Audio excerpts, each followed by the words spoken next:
the Azimio party looks very serious than ever before. After that whistleblower came up with their result that Raila Amolo Odinga won. There is a conversation that is going on around the country because it seems like Raila Odinga is giving William Ruto one message. It is now or never. It seems he wants back his victory. But experts and political pundits are just asking one question. What has become of Raila? Why does he want his victory more than 5 months after William Ruto took oath of office? There is a kind of urgency, an element of urgency that has come out from nowhere that we never saw in Raila before. What is really happening, ladies and gentlemen? In this video, I want us to look at reasons why it is a do or die for Raila Amolo Odinga. Please stay with me, and if you're watching for the first time, kindly subscribe to our channel, click the notification bell, and like our videos. I'm going to give you only 4 points why I feel that this victory is a do or die for Raila Amolo Odinga. Number 1 is age. Raila Amolo Odinga has contested for a period 5 times. In fact, in the last elections, he was named the 5th. He recently celebrated his 78th birthday. And you know what that means? It means that he cannot be as energetic as he was 5 years ago or 10 years ago. For those who remember, do you remember that image of Raila Odinga in 2002 when he said Kibaki Tosha? Or even 2007 when Raila refused and contested the ECK results, that one of Samuel Kivuitu. He looked more energetic, and of course he was. In 2007, Raila will be 83 years old. And you see, when you are 83 years old, the energy is gone. You are facing your sunset political days. He cannot conduct like he used to do 7 rallies in a day. Raila used to fly to Nyanza. He conducts a rally. He will be in Central after some hours. Then he's in Rift Valley. Another moment he's in Northeastern. He could cover even 7 rallies. Today, even his doctors will not allow him, because at his age, there are things that he needs to minimize. And I think this is the reason why Raila feels that this is his moment. He cannot let it go. And that's why, in my personal opinion, I must reiterate that it is Raila's moment. And if he does not take it, then ameisha. Coupled with his age, Raila knows very well that there is a lot of pressure from the Azimio partners. Take, for example, Kalonzo Musyoka. Kalonzo has said that he was subconscious when he supported Raila for the 3rd time. They were in CORD in 2017. In fact, that was 2013. Then in NASA in 2017. Then in 2022, they were in Azimio. And he played second fiddle after a lot of push and pull. Right now, there is a lot of pressure because Kalonzo says he wants to contest. And Raila will not have any other reason to convince him to support him.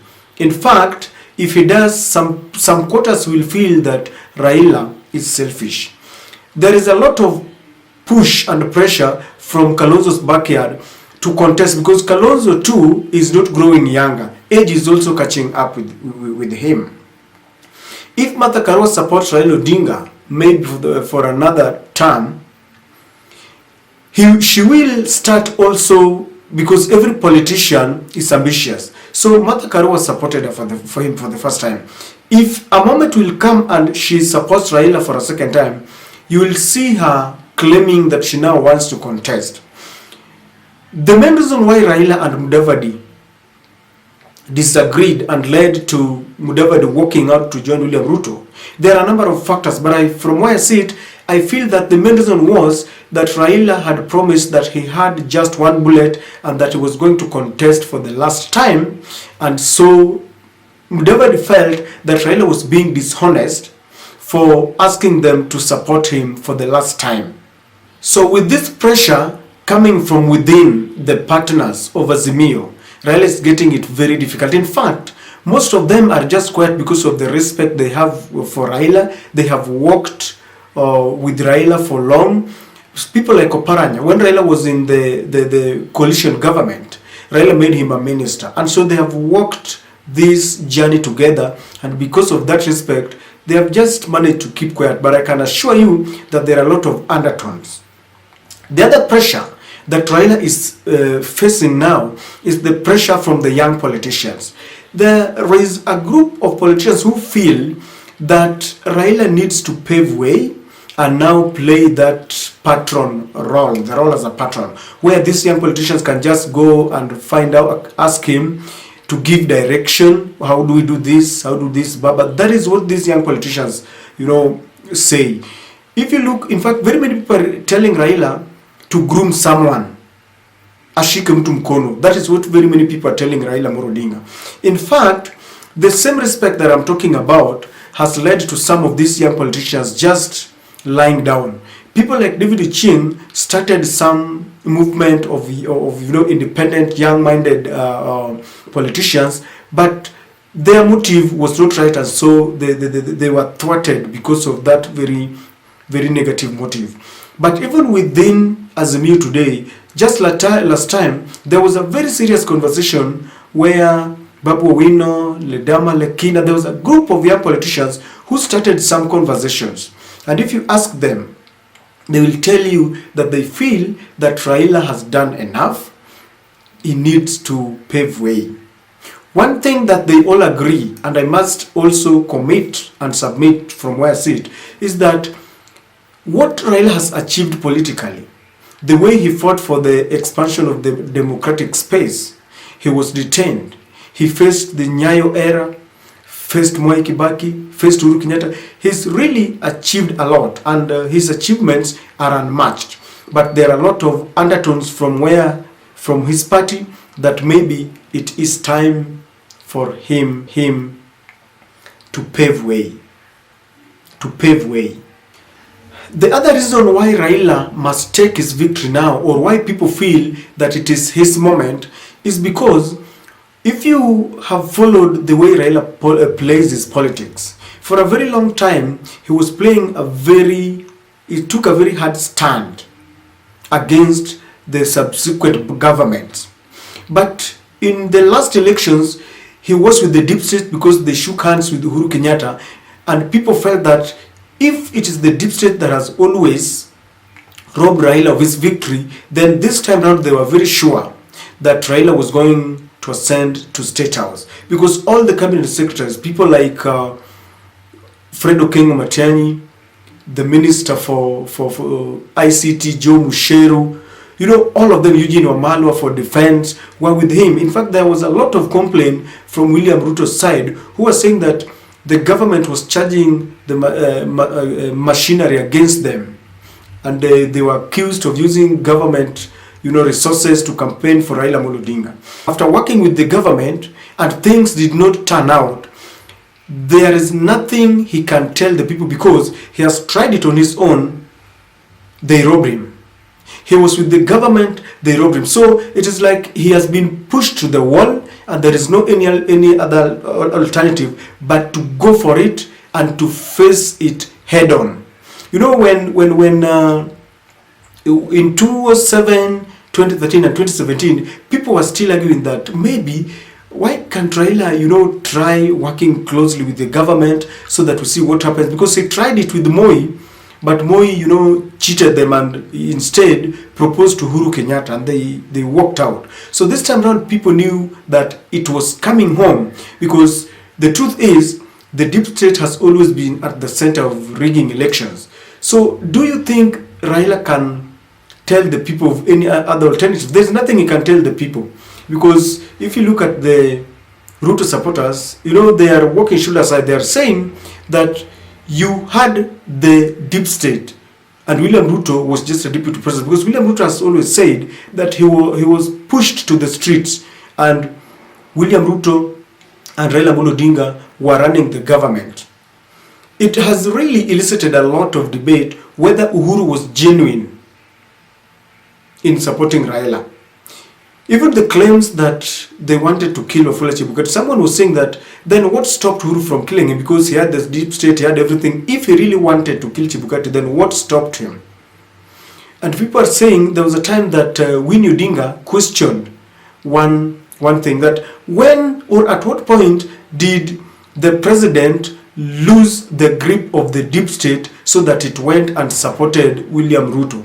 In Bomas, when things turned thicker, the Inspector General Hilary Mutambai, was pushed aside, and Nor was taking his deputy was seen taking charge. And people, these are questions that we've not understood up to date, because Uhuru Kenyatta was the commander-in-chief of all the armed forces.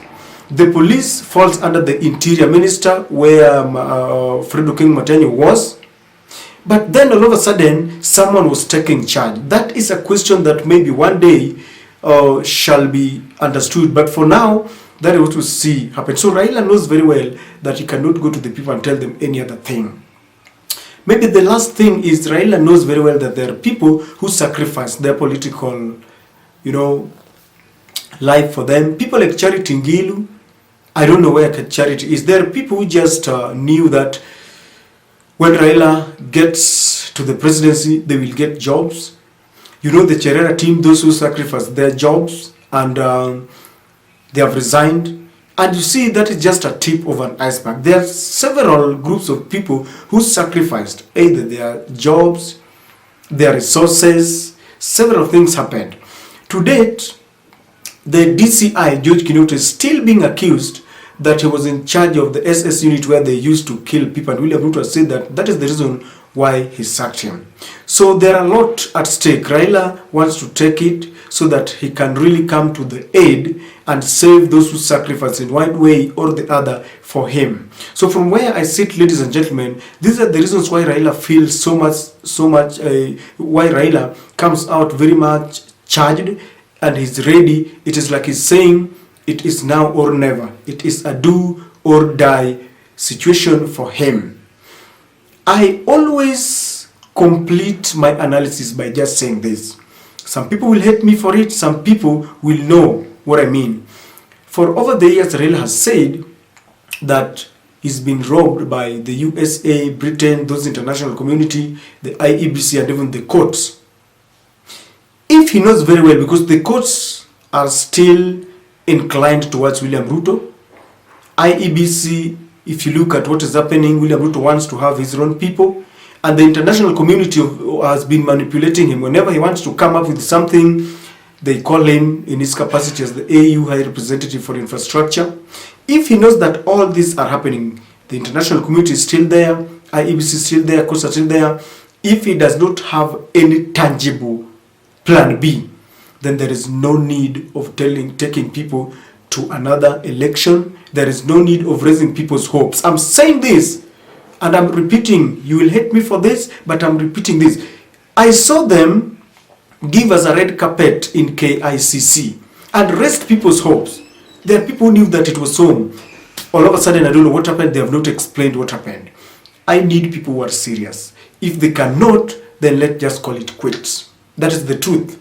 There are people who, after every election cycle, after every 5 years, they buy tablets for high blood pressure, hypertensive medicine, because they cannot just imagine that their hopes have been raised, then all of a sudden, it's gone.